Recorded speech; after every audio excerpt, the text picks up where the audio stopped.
During the night of December 10th to December 11th, 2021, 71 tornadoes touched down across 9 U.S. states. The outbreak's severe tornadoes began in northern Arkansas late in the evening of December 10th, when a tornado touched down in the darkness and cut its way across a wide swath of countryside and small towns. As a result, this tornado warning was issued. The hidden tornado, which would only be visible during power flashes and lightning, reached forward speeds of 60 miles per hour, and the winds of the funnel would reach speeds 3 times faster. Residents living in the tornado's path endured an hour and a half of terror in the darkness as a powerful nighttime tornado bore down on their hiding places.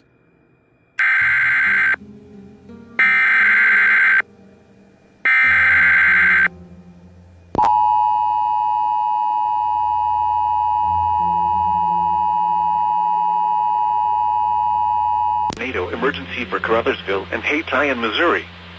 The National Weather Service in Memphis has issued a tornado warning for eastern Pemiscot County in southeastern Missouri, northwestern Dyer County in western Tennessee, western Obion County in western Tennessee, Lake County in western Tennessee, until 8:45 p.m. Central Standard Time. At 8:02 p.m. Central Standard Time, a confirmed large and destructive tornado was observed near Deering, or near Steele, moving northeast at 60 miles per hour. Tornado emergency for Caruthersville and Hayti, Missouri. This is a particularly dangerous situation. Take cover now. Hazard, deadly tornado. Source, radar confirmed tornado. Impact, you are in a life-threatening situation.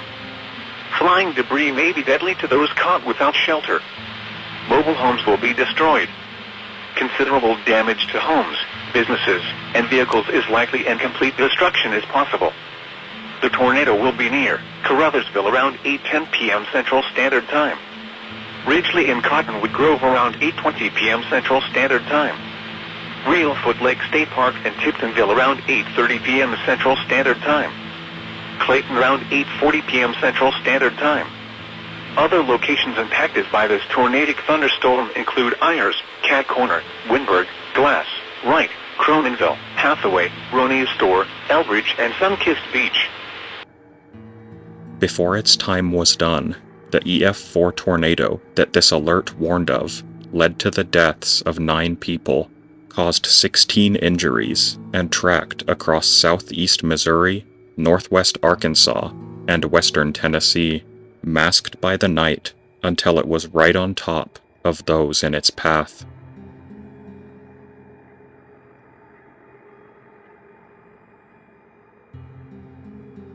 This is the last kind of warning that you want to receive, especially at night, and especially if you live in an island region.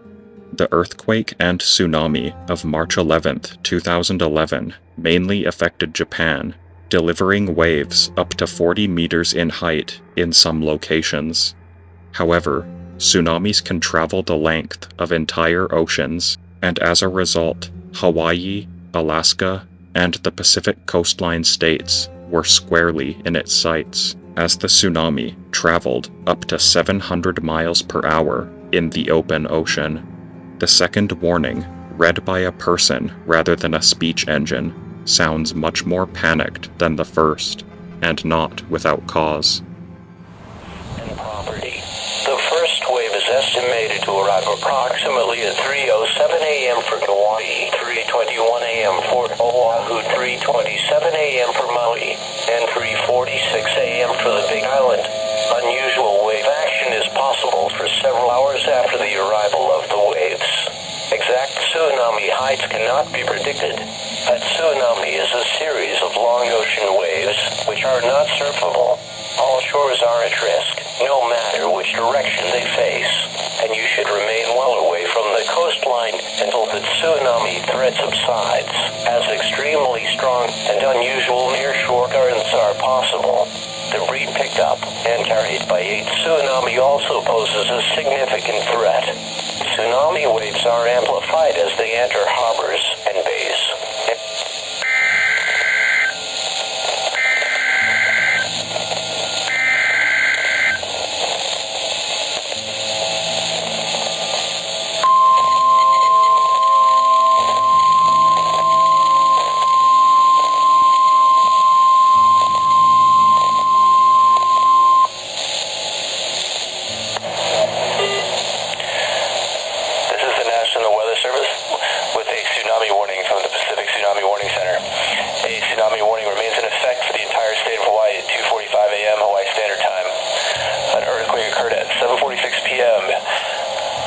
time March 10th, off the coast of Honshu, Japan, near 38.3 north, 142.4 east, with a magnitude of 8.9. Sea level readings do confirm that a tsunami has been generated, which could cause widespread damage. Urgent action should be taken. A tsunami is a series of long ocean waves. Each individual wave crest can last 5 to 15 minutes or more and extensively flood coastal areas. The danger can continue for many hours after the initial wave as subsequent waves arrive. Tsunami wave heights cannot be predicted, and the first wave may not be the largest. Tsunami waves efficiently wrap around islands, so all shores are at risk. The trough of a tsunami wave may arrive first, temporarily exposing the seafloor, but will again flood quite quickly. Since local conditions can cause wide variation in tsunami wave action, the all-clear determination must be made by local authorities. Waves should begin arriving along the shores of Kauai within the next few minutes, then reach Oahu around 3:21 a.m., Maui at 3:27 a.m., and the Big Island by 3:46 a.m. Bulletins will be issued hourly or sooner if conditions warrant. The tsunami warning will remain in effect until further notice. Please listen to local news media for information and instructions from Civil Defense. Thank you.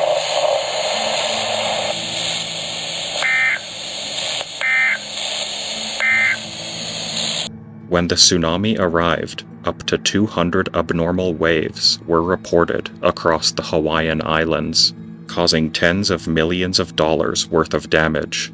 On Maui, wave heights reached up to 7 feet, with waves of 3 feet reported across the shores of the other islands.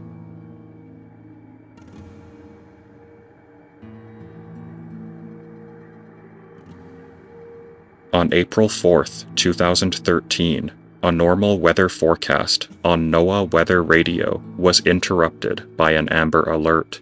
Following a history of kidnapping attempts by their parents, Cole and Chase Hakken, aged 4 and 2 years old at the time, were abducted from their grandparents' house in Tampa, Florida by their parents, who fled from the country with them by sailboat. Of rain 40%. Tuesday night, mostly cloudy. A chance of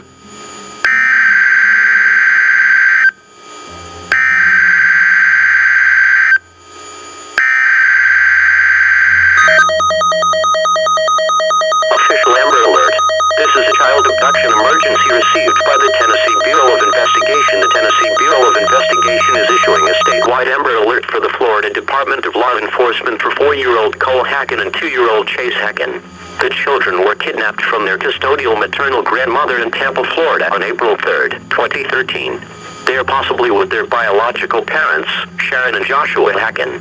The parents are believed to be armed and dangerous and may be traveling in a 2006 black GMC Sierra, Florida license number U95KT. The vehicle may have been seen in the area of Highway 30 and Highway 411 in Etowah, Tennessee last night around 8 p.m. East Salty. If you have seen this vehicle or the children, you are urged to call the Tennessee Bureau of Investigation at 1-800-824-3463. That number again, 1-800-824-3463. Or the Hillsborough County Sheriff's Office at 813-247-8200.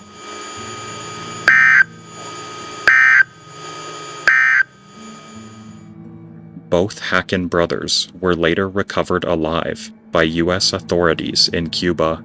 Their father, Joshua Hakken, reportedly believed that he had lost custody of his children because he was a prophet and discovered a plot to poison Americans with chemtrails, and in court he issued statements to that effect. Joshua Hakken received 15 years in prison, while his wife, Sharon Hakken, received 10. Joshua would also receive 15 years of probation.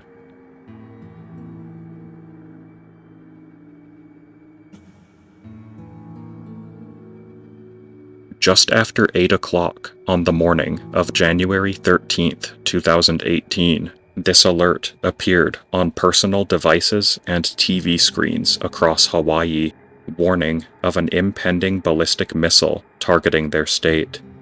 Given the remoteness of Hawaii's location and the presence of 3 other nuclear powers on the Pacific Rim, the missile in question was expected to be nuclear, and most likely carrying multiple warheads capable of hitting separate targets.